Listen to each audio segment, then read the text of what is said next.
겉사람보다 속사람이 훨씬 더 중요합니다. 우리가 누구인지는 겉사람을 통해서가 아니라 속사람을 통해서 결정됩니다. 주전자는 겉보기에는 다 똑같은 주전자이지만 주전자 안에 무엇이 들어있느냐에 따라서 어떤 주전자인지가 결정됩니다. 주전자 안에 물이 있으면 물주전자가 되고요. 주전자 안에 돈이 들어있으면 돈주전자가 되는 것입니다. 우리의 속사람을 통하여서 내가 누구인지가 결정됩니다. 그렇기에 우리가 누구인지는 내 속 안에 어떤 것이 들어있느냐에 따라서 결정됩니다. 우리는 겉모습을 치장하기 위해서 많은 시간을 투자합니다. 물론 겉모습도 우리에겐 너무나 중요하지만 우리가 누구인지를 결정하는 것은 속사람이기 때문에 속사람을 위해서 우리가 많은 시간을 투자하고 관심을 가져야 합니다. 예수님을 믿으면 겉모습은 그대로입니다. 어쩌면 매일매일 후패되어져 가고 있는 겉모습은 여전합니다.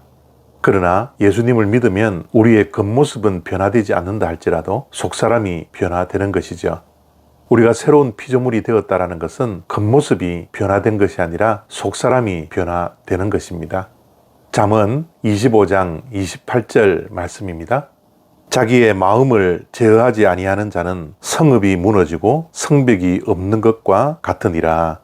아멘. 이 말씀은 한 절이니까 우리가 암송하며 꼭꼭 씹어 우리의 살이 되고 피가 되어야 할 말씀입니다. 자기의 마음을 제어하지 아니한 자는 성읍이 무너지고 성벽이 없는 것과 같으니라. 너무나 귀한 말씀이죠. 우리의 속사람의 변화가 이런 변화가 있어야 합니다. 자신을 절제하지 못한다면 우리를 지킬 수 있는 성벽이 없는 것과 같습니다. 외세의 침입에 무방비 상태가 되고 말죠. 그래서 성읍이 안전하지 못합니다. 자신을 절제하지 못하는 자는 외세의 침략을 통하여서 무너지고 마는 것입니다. 우리가 화를 절제하지 못하고 분노를 절제하지 못해서 일평생 후회할 일들이 우리에게 존재합니다. 언어를 절제하지 못해서 자신도 무너지고 되돌릴 수 없는 상처를 남에게 입힐 때가 우리에게는 있습니다. 충동을 절제하지 못하고 다스리지 못해서 자신이 파괴되고 후회하며 살 때가 우리에게는 있습니다. 유혹을 다스리지 못하고 절제하지 못해서 실족할 때가 우리에게 있습니다. 요즘 스마트폰이 현대인들의 필수품입니다. 누구나 다 스마트폰을 가지고 다닙니다. 이 스마트폰은 정말 우리를 스마트하게 하죠. 우리의 손 안에 세상이 어떻게 돌아가는지 다 알 수 있습니다. 사람의 알 권리를 충족시켜주는 것이 바로 스마트폰이지 않습니까?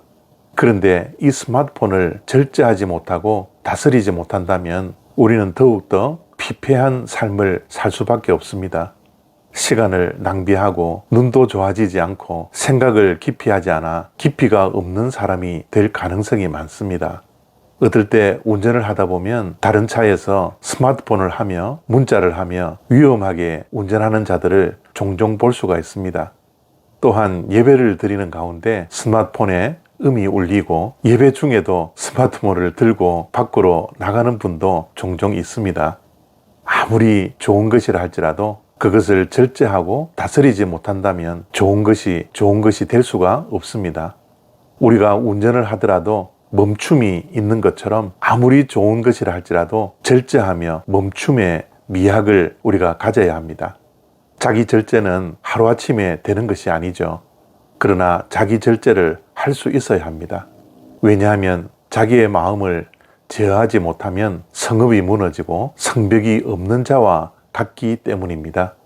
그렇기에 자기를 다스리기 위해서 멈출 수 있는 절제력이 있기 위해서 최선을 다해 노력도 해야 되지만 절제는 성령의 열매 가운데 하나라는 것을 우리가 잊지 않아야 합니다.